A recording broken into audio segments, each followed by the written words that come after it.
امام حسین علیہ السلام سے پہلے 4 قتل سیدوں کے مدینے میں ہوئے تھے. میں فضائل پڑھ رہا ہوں اور چاروں کے قاتل چھپ گئے تھے. آج تک 4 قتل ابھی تک ظاہر نہیں ہوئے.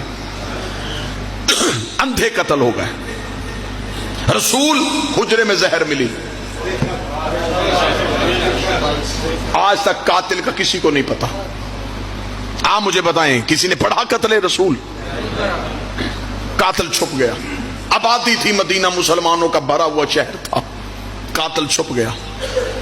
بطول کا قتل گھر میں ہوا. میں فضائل پڑھ رہا ہوں. قاتل چھپ گیا. کسی کو نہیں پتا کون لوگ آئے تھے، کنہوں نے دروازہ جلایا تھا. قاتل چھپ گیا. امیر المومنین کو ایک بدماش کے ذریعے مسجد میں ضرب لگوائی گئی. تلوار کس نے دی؟ زہر کہاں سے خریدا گیا؟ بھیجا کس نے تھا؟ لالچ کیا تھا؟ قاتل چھپ گیا. امام حسن کو زوجہ کے ذریعے زہر دلوائی گئی. زہر کہاں سے آئی؟ گھر تک کیسے پہنچی؟ پیچھے طاقت کون سی تھی؟ قاتل چھپ گیا. آج تک مسلمانوں کی آنکھوں پہ سیاہ پٹی بدی. وہ 4 قتل کھولنے کے لیے تیار ہی نہیں. چاروں کے قاتل چھپ گئے. اس سے بہتر جملہ میرے پاس نہیں ہے، اور مجھے خبر ہے کہ میں کس دور میں تقریر کر رہا ہوں. میں پھر بھی پوری جرأت کے ساتھ یہ جملہ دینے لگا ہوں. یہ تھا حسین کے لڑنے کا طریقہ. حسین چاروں کے قاتل گھیر کے کربلا لے آئے.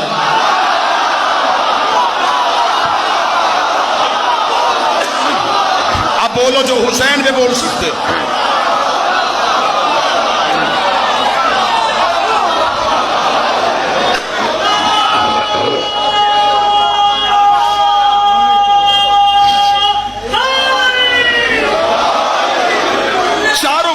گر گئے. حسین کربلا لے آئے. یہ صرف حسین کے قاتل نہیں تھے. ان میں 4 ہستیوں کے قاتل موجود تھے. اور کیا کہنے حسین تیرے لڑنے کے انداز کے. حسین نے جنگ کسی بھی شہر میں نہیں کی. حسین نے ہتھیلی جیسا صحرا خریدا، اپنے پیسوں سے خریدا، جس میں نہ کوئی بوٹی، نہ کوئی جھاڑی، نہ کوئی گھاس، نہ کوئی درخت. حسین نے ایک بھی قاتل جھاڑی کے پیچھے بھی چھپنے نہیں دیا.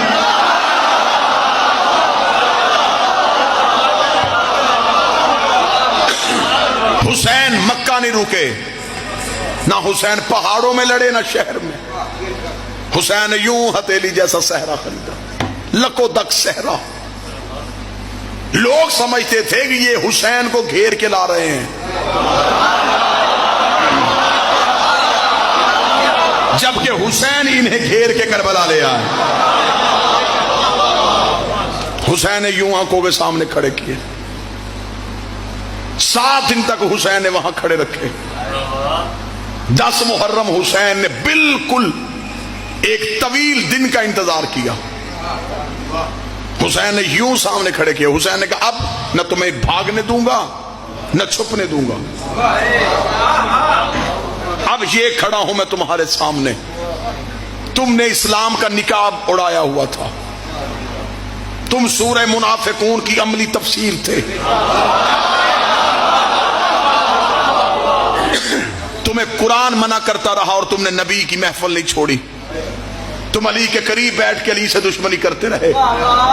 تم مسجدوں میں نمازی کے بھیس میں آ کے آل محمد سے دشمنی کرتے رہے. حسین نے سامنے کھڑے کر کے کہا اب میں ادھر کھڑا ہوں، اب مجھے چھوڑ کے نماز پڑھ کے دکھاؤ.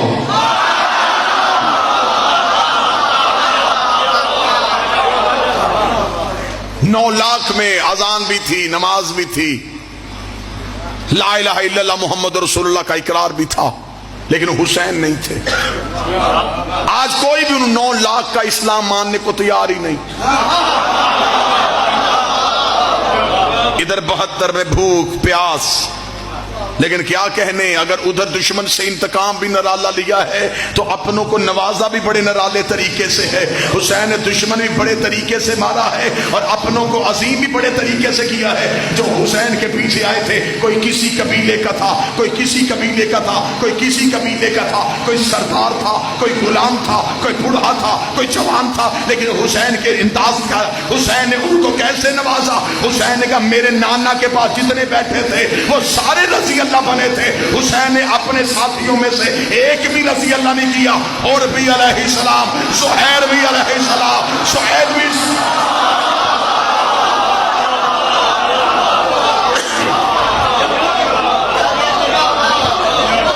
آج ہمارا امت مسلمہ سے سوال ہے کہ آخر ہمیں بتایا جائے کہ قتل حسین میں کون کون سے عناصر ملوث تھے۔ آپ یہ نہ سمجھے کہ شیعوں کا امام ہے، آپ کے نبی کا بیٹا بھی تو ہے نا، تو پھر قتل حسین پہ تحقیق کرو کہ آخر یہ بیعت جو حسین سے مانگی گئی کیا یہ پہلی بار مانگی گئی تھی؟ اس کا مطلب اس سے پہلے بھی مانگی گئی تھی۔ تو جس نے پہلے مانگی تھی ابتدا اس نے کی تھی۔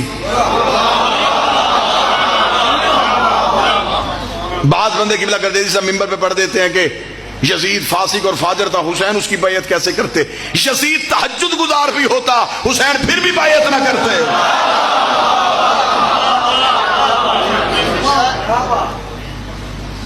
کسی بھی جگہ پہ کوئی قتل ہو، سب سے پہلے بندے پوچھتے ہیں ان کی دشمنی کیا تھی۔ ایسا ہی ہے، کہیں بھی آپ کو پتہ چلے کسی جگہ پہ قتل ہو گیا، پہلا سوال کریں گے دشمنی کیا تھی، ذاتی رنجش تھی یا خاندانی دشمنی تھی؟ میرا سنی بھائی قتل حسین پہ یہی سوچ لے کہ ذاتی رنجش تھی یا خاندانی دشمنی تھی۔ جب تو کتاب کھولے گا تو پھر تجھے تاریخ بتائے گی، یہ ذاتی رنجش نہیں تھی۔ یزید کے باپ کی حسین کے باپ سے لڑائی ہوئی تھی، اس کا مطلب ہے قتل حسین کی جڑ تو پیچھے جا رہی ہے۔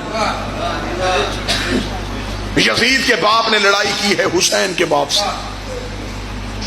مورخ نے آنکھیں بند کر لی، اسے کہا دونوں طرف بڑے لوگ تھے، میں فیصلہ نہیں کر سکتا، خطائے اجتہادی کا لفظ استعمال کر سکتا ہوں لیکن یہ نہیں بتا سکتا کہ غلط کون تھا۔ اور اس نے نبی کی حدیث کی نص بھی چھوڑ دی کہ حق علی کے ساتھ ہے، اور قبلہ تشریف فرمائے نبی نے صرف اتنی حدیث نہیں کہی تھی کہ حق علی کے ساتھ، علی حق کے ساتھ ہے، ساتھ نبی نے دعا بھی کی تھی میرے اللہ حق کو ادھر موڑ، جدھر علی مڑ جائے، حق کو ادھر پھیر جدھر علی پھر جائے۔ یہ نہیں کہا تھا کہ علی کو ادھر پھیر جدھر حق مل جائے۔ اب یہ نہیں دیکھنا حق کہاں ہے، پہلے یہ دیکھنا ہے علی کہاں۔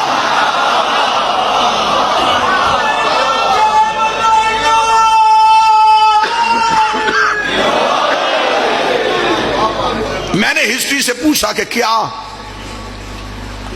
حسین کے باپ اور یزید کے باپ کی دشمنی صرف ان کی تھی یا اس سے پیچھے بھی ہے؟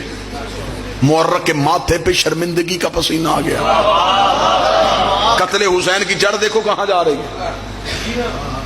پھر مورخ نے ہمیں بتایا کہ حقیقت یہ ہے یزید کا دادا حسین کے دادے کا مخالف تھا۔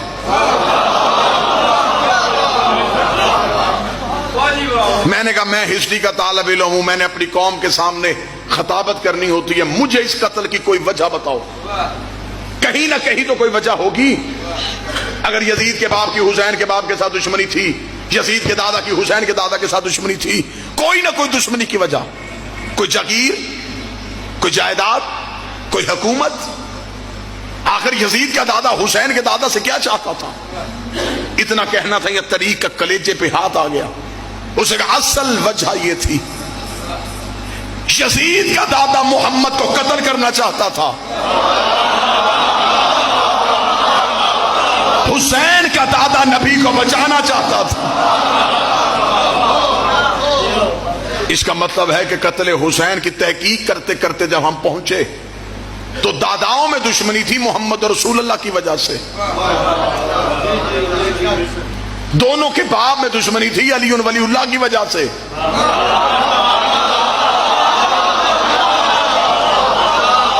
حسین کربلا میں محمد رسول اللہ کا دشمن بھی لے آیا. بیٹھا ہے کوئی بندہ محنت سننے والا؟ علی ولی اللہ کا دشمن بھی لے آیا.